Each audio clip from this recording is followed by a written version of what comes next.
Yo, got a video for you guys today. I'm going to tell you how I lost $1,000 trading the NASDAQ. Go over the two trades I took, tell you all what happened, where I went wrong, and what we can avoid and what you guys can learn from my mistakes. Let's go. Alright, hopping into the charts right here. We'll start on NASDAQ on the 4-hour time frame. We look pretty bearish. You know, we've been respecting bearish price action. Just been big legs like usual the past couple weeks. Well, my main draw into liquidity today were these 4-hour lows, or this 4-hour low. As you can see, we're within this daily fair value gap too. So I want to see what price wants to do off of that. That's more of a higher time frame move though. So what do I want to see? I want to see us come up. We got highs here, and then we also have highs up here, and then we have fair value gap, 2 1-hour fair value gaps within here. So my bias for the day is overall bearish. I want to see us come up, hit these highs, come lower, take a trade to target those highs.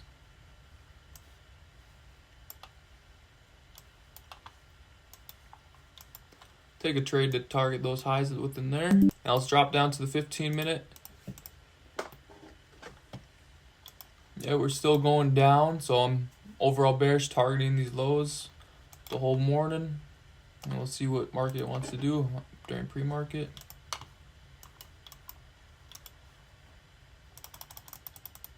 So pre-market, mainly just chop all morning, and then right when market opens, we dump down, tap into that daily fair value gap.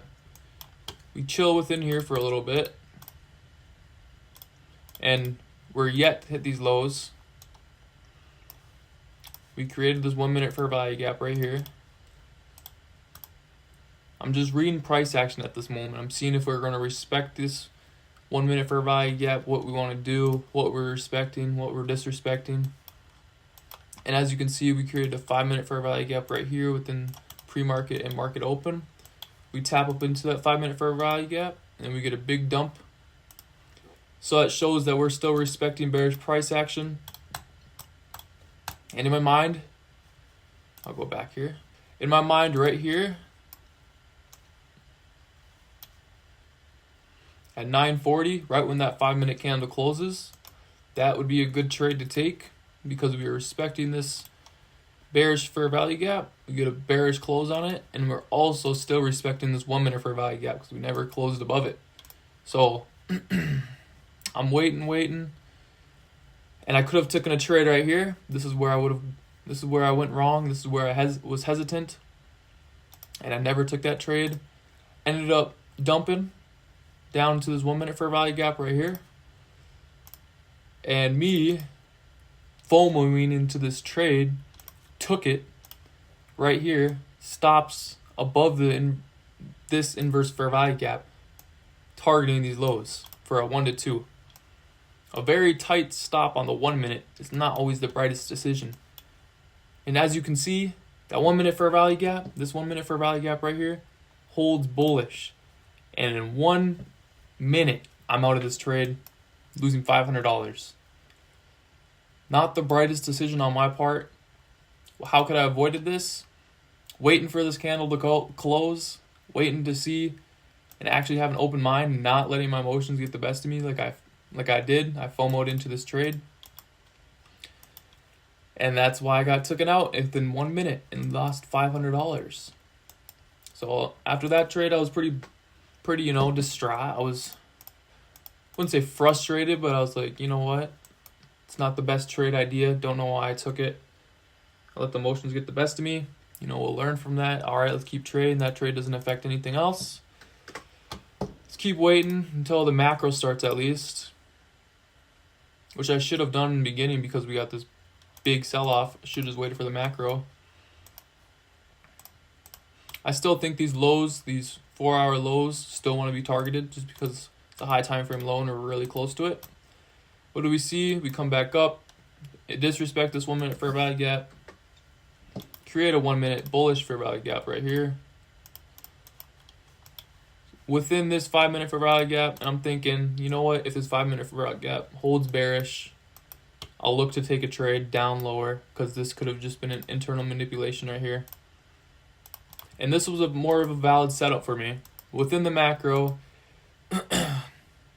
We get manipulation, and then we also maintain bearish structure within this fair value gap as well. So I'm looking to take a trade within here. There's a fair value gap that's put in here. I'm waiting for a tap into that. We get the tap, we get a close. I take my trade here. Stops above these highs. TP1 right there for a 1 to 2. Enter in right here. What happens? We dump down, looking good, looks fine. 9 a.m. candle opens, comes back up, respects the 1 minute for value gap, comes back up again, and I get stopped out. So, what to learn from today? The market doesn't give a shit. It doesn't give a shit about your bias, what you think it's going to do. It's going to do what it wants to do. Like I say, all the time. But I let my emotions get the best of me on that first trade. And the second trade, I probably didn't need to take.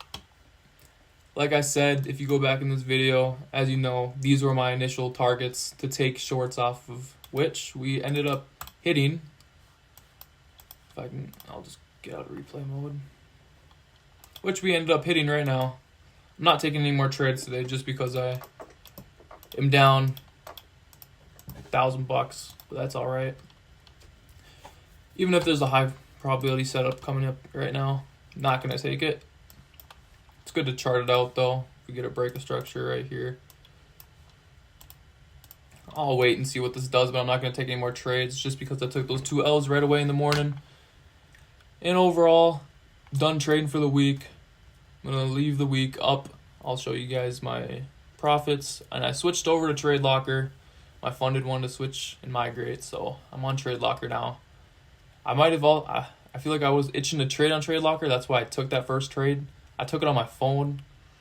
I haven't been trading on my phone. I haven't traded on my phone since MetaTrader 4, so I've been itching to trade on it again. I don't know. I kind of missed it. I like it, but yeah, shouldn't have taken it. Still took it on my phone. And this is my profits for the day. Not profits, as you can see, down $934.10. Here's my executions on that fair value gap. Same candle I entered, same candle I got stopped out on. And then here, candle I entered, and doesn't show my exit, but as you can see, I got stopped out here. Down 1% on these 2 trades. I think my risk was fine. I'm fine with risking 1% on my funded. But yeah, overall, the trade quality wasn't all there, I don't think. And I let my emotions get the best of me on that first one. The second one, I'm fine with losing. It's an alright loss, but I should have stuck to my initial bias, which was wanting to come up into these highs. And honestly, could have even targeted those highs off of this order block right here to target the highs during the macro, because that's where price wanted to go during the macro. And it looks like it's just going to keep going or do whatever it wants for the rest of the day. I hope you guys learned not to FOMO into trades, because that's what's going to happen. You're going to get a bad entry, and you're not going to be looking clearly at the other options that are presented to you on the table and on this chart, and what the price is actually going to tell you where it wants to go. I can still see us doing something like this today. Just chop and then just fly. After like the 9:30, the 10 macro or whatever, but I could see something like that. But later in the day, I want to stick to the higher time frame to take off trades. And honestly, I think majority of my mistakes come from the 1 minute. It comes from the 1 minute. When I used to be back when I was more consistent than I am right now, I was taking trades based off the 5 minute. I was taking my plan based off the 5 minute, and I need to get back to that. I don't need to be taking these 1 minute trades targeting the macro. I can sit on the chart more. I got more time. Might as well take it, right? Yeah, those were the 2 trades I took today. Hope you guys learned something. You know what? Losses happen in trading. There's no one to blame but yourself, and I take full accountability of these 2 trades I took today. It's all right. We'll learn from it. We'll come back tomorrow, Just kidding. I'm done for the week. Powell speaks tomorrow. You guys better not be trading when Powell speaks. But I'm all done. Come back next week stronger. And yeah, let's get it. Peace out, boys.